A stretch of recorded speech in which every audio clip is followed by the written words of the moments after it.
Hey everyone, my name is Franny and I have Connor and I have Sean here, and we're here with ETB AOS and we're going to talk about the Gorechosen AOR. How's everybody doing? Good.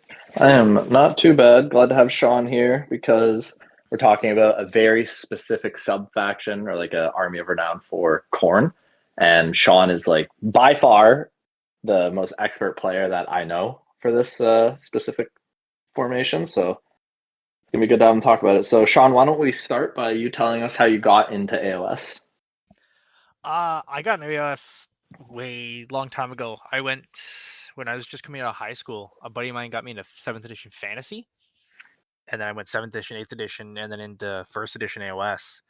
And I dabbled in that for a little bit. Like he got me into it, and AOS 1st edition was okay. It was weird times. Yeah, to say It the was least. very weird times. But yeah, I gave that up after like 6 months, and then I came back about 2 years ago, just at the tail end of 3rd edition, and I rode the Beast of Chaos wave. Oh yes, you did. Yeah, you were the top Beastman player in Canada for the longest time, and one of the top players in Canada when you were fielding that army. Yeah, it was really Oh, good, yeah. and then just going into something when they got rid of it, it was like I needed something else that just did stuff. So I was playing Doc for a little bit, Mhm. and then the AOR came out, and I've been in 1st edition. There was a Gorechosen like regiment you could take, where it was like 8 heroes, and they all had like +1 damage if they're in range or something. It was something crazy. So I had a bunch of these models. So when they released the book, it was like, oh, I need something to play. So Yep, I've been it waiting for it fit the for a role long time. perfectly. Yeah, waiting for it for a long time. So Yeah, it's been working out for you. Sean and I recently went to the North American Masters together on Team Canada, and Sean was using the list he'll be talking about today, and he went 5 wins and only 1 loss. He was one of the best on the team. It was crazy. I saw some of the So reviews for going into it, and it was like, oh, yeah, this is weird. Why are they taking that? Well, I don't think yeah, it's going to do well. it worked People perfectly to called it plan. out. Yep, yeah, it was That's crazy. amazing. All So right, so show let's go them. into our first topic then, and let's just let Sean tell us about the current list that he's running.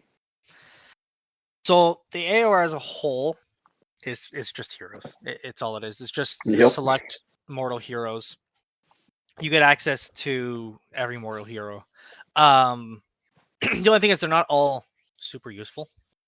So Yeah. it's like you have to pick and choose what you want. So the battle traits you can have an extra artifact in deployment, which is really nice. But there's only one extra artifact you want to take, which helps because it doesn't make me have too many options. I just know what I'm always going to do. Hmm. Everything gets crit mortal, and then Oh yeah. everything has a 6-up ward, unlike the 4-up ward when it was first released and immediately like banned locally here. God, I wish I could have played this with a 4-up ward, but Yeah. France It was started that such a and just quick said, ban. "Yep, absolutely not," and that was kicked right out till GW yeah, fixed it. book wasn't even out yet. Banned. Okay, cool. Yeah. Love it. Crazy. So it got reduced to a 6-up ward, which is fine. A 5-up ward would be cool, just Hmm. saying. Hmm. But 6-up is okay. It's something. And the last thing, which is the biggest thing that is beneficial for me, but it's completely random, is on a 5-up, I just don't die. So anytime one of my models dies once per game, on a 5, I ignore the rest of the damage from that fight ability that's happening, and then I heal 1. So that's the biggest. That's what makes or breaks with this army's existence. Yep, for Because your sure. opponent just doesn't know what to do into it. It becomes But difficult to allocate attacks, which is what Sean definitely uses to his advantage when playing against more timid opponents. It works super Matt well. Math Hammer is not in your favor because you can Yeah, just deal exactly. damage Yeah. and then it just doesn't matter, or you try to go for value and then it's like I live on everything, so it's fine. Yep. Does he hit Yeah. that 1 in 3? Oh fuck. So the And you come artifacts that I back have, on one, right? I come The back, I five. heal 1. It's like so I have to Oh right. heal Yeah. 1. Yeah. So things can turn that off and stuff, so it negates it, but it's a heal 1. Hmm. Um, so the artifacts you really take is there's a once per game, which you do in deployment because you want to give the sacrificial knife and you put it on the Bloodsecrator. And then you give the once per game in deployment for a second artifact, which is a fight first for the guy I give it to and D3 of his buddies in his combat range. So there's lots of randomness to this army as it starts adding up. Yeah. So I could have 2 guys fight first. I could have 4 guys fight first, but that's anyone's turn. So I can do it defensively or offensively, depending on what I need. And the last artifact that's available is giving one of these guys 3-up ward against shooting attacks, which with the amount of screen that's in the game, I don't care. I'd rather it's not relevant right now. And the sacrificial blade, or scarring blade, which I didn't really mention what it does, is it allocates D3 damage to the user. When it does do that, that model can no longer stand up or heal for the rest of the game, but I get attacks equal to the damage inflicted for everything in my army. Which is so crazy. For that combat phase. Yeah. So basically, he's a 6 health pool, and why wouldn't I put it on the Mighty Lord of Khorne, who has 7 health, so I get 1 more attack and value?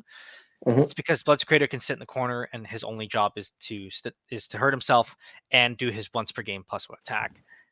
So not getting the extra attack from Mighty Lord of Khorne, who needs to be in places, is just better having Scarring Blade on a model that can just sit in the corner and do nothing other than exist, and it's extremely beneficial. 100%. The Heroic trait is cool. It's Crown of Butchery. Add 20 to this unit's control characteristic while it's in combat, which is like, awesome. You got 20 blues in that objective. Wouldn't it be a shame if I have 1 guy who just takes it? I didn't kill any I'm of a your mini stuff. Gargant. Heck, you're more than a Gargant. Gargants are like 20 down. No, they're 15, aren't they? I can't remember. No, they're 20 down to 15, I think. Yeah, something like that. But yeah, you're more than a Gargant because you're 20 plus your base 2 while you're in combat. So it is definitely 22 super control. relevant, the heroic trait. Yeah. Against monsters who are 5 and stuff like that, it's just one dude can just, you bring it in and now the objective's mine when you didn't think it was. Yep. Yeah, good luck. And then your prayers are really cool. You get like Brass Skull Meteor, it's 8 dice, 4 per 3-up mortals. If it's enhanced, you have the ability to make 1 or 2 of your guys at -1 rend. And then you also have the ability to do damage to something that's in combat with one of your units, and it doesn't really go so well because it hurts your units if that unit dies and it explodes. So typically you like avoid that at all costs. I don't think I've ever used that prayer once. Never so random. It's just it hurts you too, and it's like, oh, I have 7 models there. I don't want it to explode. I'm good. Yeah, that is really weird. And then you do get access to the axe, which has its mild uses. I almost never use it, but it's got its little bit of uses. Yeah, you could use it for screening every once in a while. It's good into like people who take like 2 boats like in a unit, or 2 dragons in a unit, or even 4 chariots in a unit or something like that. Because on an 8 on the charge, it'll auto slay 1 model in a unit that started with more than 1 model. So if you have the Stormcast dragons in a unit of 2, you send that in, roll an 8. Now that guy loses a whole dragon. Jesus, it's kind of nutty. Yeah, that's super good. So going into the list itself, it's 9 Deathbringers, 4 Skull Grinders, a Mighty Lord of Khorne, a Realmgore Ritualist, a Bloodsecrator. And that puts me at a total of 16 heroes. That is so crazy. Oh my god. So what would you say this army's playstyle and piloting difficulty is? It's slow. It is so slow. Like you have the option in to use the Blood Stoker to give yourself running charge to one of your guys to make you a little bit faster, but he's 100 points. He's cheaper than everything else. But is it worth the extra speed for one guy? Not really. So it's like the speed of moving 5 on everything and having to run all your units is like the slowest part of your playstyle, and it's a little bit difficult to do. But it also gives you're also strong and respond to it. So you can hop on points and just live there. Yeah. And just not move the whole game. I made it obscuring. I have 4 guys there. Come and get it. And that's kind of how the army plays. Tactic-wise, it's hard to do a lot of tactics. You literally can't take scouts because you have... Oh, yeah, I guess that was one thing we didn't mention in your list was what tactics are you... Like, for instance, you have a tournament this weekend. What tactics are you taking? I'm taking Attuned and Raffle. Same thing I took to Masters. Okay, right on. I'm just going to stick with it. Sense, yeah. I was taking Master and Wrathful for a while, and I did switch, and I can score the first 2 with this army, so being so slow, even getting to the middle for a tune on turn 1 is unreliable on some maps. Yeah, that's You're 11 inches away, you need like a 4 up on both guys, you can only auto run 1, and then you're also putting yourself out of position. Yeah. because now you're scattered different run rolls, different like it can be bad. Mhm. So That's fair. the army kind of plays the point of you want to score max on primaries as much as possible and force your opponent not to get primaries, and then focus on what their tactics are and try to just stop them from being able to accomplish them till as late as possible. So they have to engage you. And most singles, they take Master Restless. That means come and get me. So giving the 2 tactics of Attuned and Wrathful gives me almost an automatic 10-point advantage as long as I can stay on my primaries. Yep, which is solid. It's like the whole point of your army is just like come engage me and then try to allocate and figure out what you're going to do. What would you say? Sorry, go ahead. And try to be able to actually fight me because I have strike first mechanics, I have strike last mechanics, so it's even difficult to fight me. What would you say is your ideal like battle plan shape? Like, do you like the 5 objectives, the 4 objectives? Least amount of objectives as possible. Okay. Like life roots is great because it's 2 objectives. It's wonderful. Fair, yeah. And life so cycles much is obscuring. life cycle is good because it's 4 and I can force my opponent to have to chase me around the board in a way if I take the side objectives. So there's play with that one. The last map that's probably good for me, Surge of Slaughter is not bad because it's wide enough that my opponent has to make decisions, and the obscuring is there as well. That's true. Surge is so wide. Roiling Roots is not like the best because it's 4, but it's in corners. Okay. Yeah, and so you have Wrathfuls, which is super bad on it. Yeah, like even Wrathful and Life Roots is fine because I'm like, you only have 1 objective. I'm just coming to get it in 3 turns. I'll be there eventually. Yeah. And I'm not an army. That's the thing. This army isn't I'm going to score 80 points this game army. It's I'm going to win by a little bit. Consistently is what it tries to accomplish. Yeah, which makes sense, which is why you ended up... Yeah, it's why he ended up doing so good in Masters. He was just consistently winning his games. Not by... You had a few that were massive blowouts, I'm pretty sure. But for the most part, I think you were no more than even like 15 points. So I think it was maybe my highest blowout still. Yeah. Like, that's not even technically a blowout. That's just... No, winning, definitely not. Winning marginally. That's like doing well. But it doesn't really blow out unless I table them on turn 2 or something like that. Which is happened in the past, right? Yeah, all depends on how your opponent reacts to your army. Yeah, so question, because I think a lot of people know or heard of like old Gorechosen because it got, so much press immediately, everybody freaked out. And then I feel like nobody else really sees this army in the wild. So I know I'm learning a lot about what it actually does because I think I tried to repress it in my memory. And it sounds so strong. What matchups are actually like, is there a matchup for you that you're like, oh, I don't feel comfortable into this? Or is it mostly battle plan dependent? There's 3 or 4 matchups, especially with New Rodigus, that I don't really like.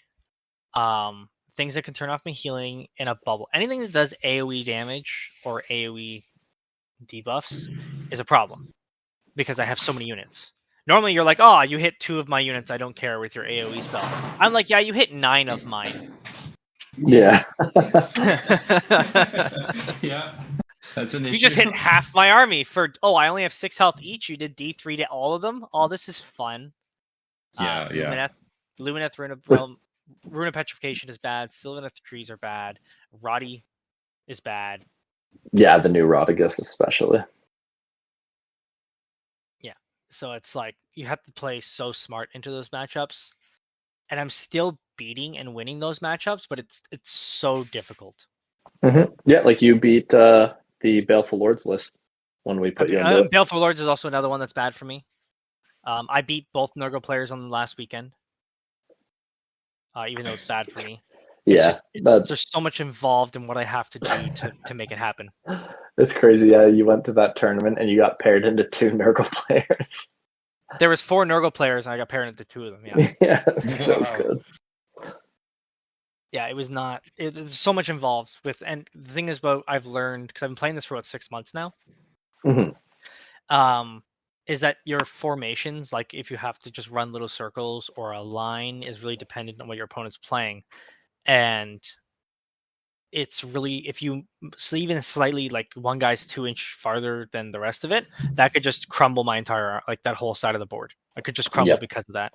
Yeah, Because you getting a gotta bad maintain your charge little off, bubbles. yeah, staying out of my 3-inch bubbles of everything. You know, you stay out of my strike blast or stuff like that, and it's just like you can beat that guy up and then pile into the rest. It really makes my positioning is extremely important. And a lot of the times I've played high positioning armies where it's like things need to be in certain spots, otherwise everything falls apart. Yeah, Daughters of Cain, another one that you play that was very position dependent. Even Beasts of Chaos too, once they came on the board, they were slow. It was just getting things where they needed to be and then progressing from there. So our third thing we wanted to talk about then was, what do you feel is your MVP unit? The most important, whether it's your biggest damage dealer or just like the key support piece. What do you think you would say is the MVP of your list? And MVP is the Bloodsecrator with the blade. Yeah, really? Just those the whole bonus attacks? If you take out the Bloodsecrator with the blade, the whole army's damage literally goes in half. True, that's fair, yeah. The bonus attacks, whether it's 1 or 3, is just so much. Yes. Or 4, because you can also activate the once per game. I can literally have double the amount. Right, yes. Yeah, so board wide once per game. Deathbringers, Skull Grinders can be 24 damage max with crit mortals. Oh my god. So crazy. It's insane. Like, I've had, it took this last weekend, 1 Skull Grinder, 1 Deathbringer killed Rodigus. That's insane. Yes.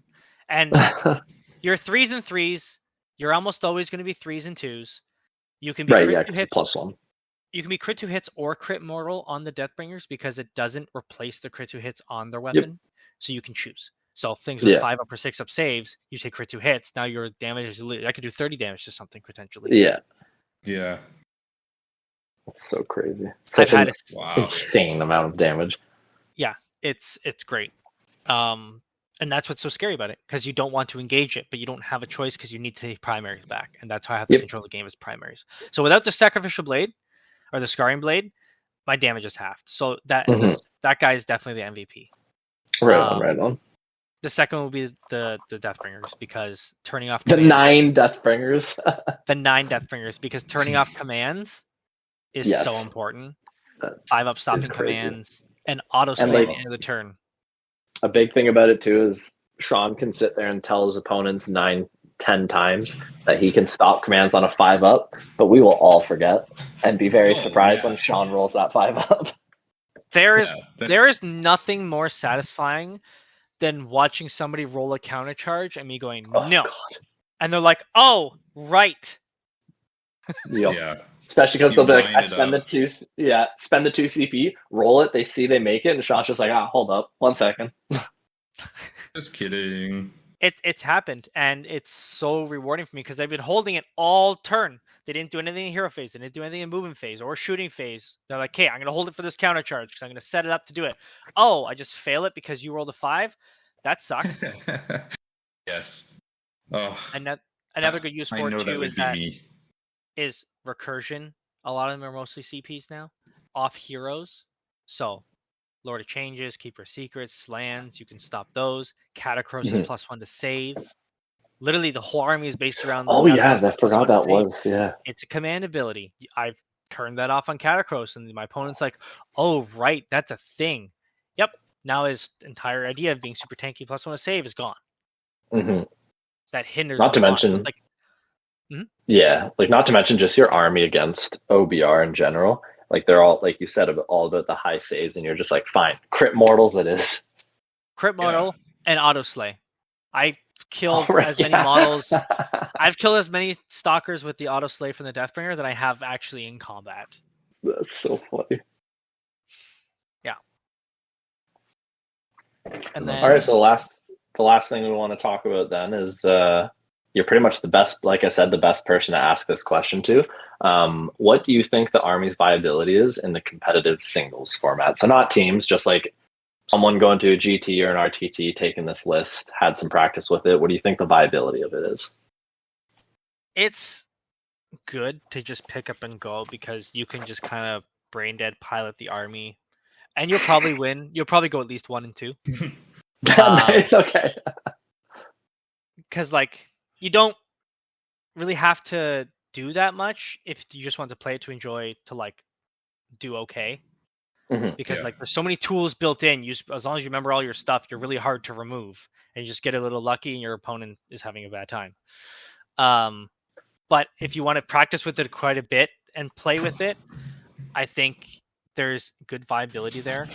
Like it's actually a strong list into a lot of matchups. Like because most of the time most of my matchups are like it's going to be close, and that's what the thing is. So it's like going into singles is like you can run into almost anything and be okay. You'll have a chance into anything. There's nothing you're just going to set up the tail and be like, I'm just going to automatically lose this game, which some armies have that. Oh yeah, for sure. There's quite a few where it's just like run into like, for instance, like Cruel Boys. How would you say your Cruel Boy matchup is? Because a lot of Really armies will be like, oh man, this is brutal. They hit those things, I'm dead. I'm really good in the Cruel Boys because they have no rend in their crit mortal and they have to divvy up their attacks. Yep. So the numbers are too random for them. So they're just 5-up saves. I'm rolling crit 2 hits into them and just meeting them for 3 damage a pop. Yeah, and then like another big thing is they're like, I make one of your units strike last, and you're like, well, I don't care. I have 5 Deathbringers into you. Make one fight last, I make them fight first. I make 4 of them fight first. Yeah. And it's like, or I make them fight last because the Skull Grinder on equal or less than your control characteristic, you strike last. So always on a 1, my opponent will strike last. So I can make like Gut Rippers fight last on a 1, or I can make big things fight last on a 5. If they have control score 5 or higher, I can roll then some of the automatic, right? Yep, super solid. I think it's very viable in singles. Right on. You took it to a tournament like we were talking about when Nerval's release just came out a couple weeks ago. Did you go 3-0 with that? Yeah. Nice. That's crazy. I fought Cities round 1, and then I fought 2 Nervals. That's so funny. So you went 5-6 at Masters, 3-0 at the RTT, and then you've got another RTT at X Planet coming up this weekend. Yeah, and we got 2 more this month too. So yep, I'm hoping to we got keep it going. You got X Planet, then what are you doing? Crit and Torchlight? Yeah. Nice. That's sick. Yeah. We'll see how it goes. Franny, you got any more questions for Sean? No questions, but I mean, I feel like I am scared to go into tournaments now. All of this, it seems so overwhelming. Like I said, I had just kind of thought, okay, it's been nerfed, don't have to worry about it again, and I think that's what a lot of people had thought. But my God, it just does so much. It feels like it has an answer for everything. And yeah, thanks, man. Thanks for coming on and chatting through this with us. Like I said before, I think there's a lot of people that haven't seen this in their local meta, and I mean, depends on which way you look at it. We're either lucky or super unlucky to have this in our local meta. So thanks for that. And hopefully this preps some people as they come into it, and hopefully it encourages some people too to start running this as well. Hell yeah. It's fun.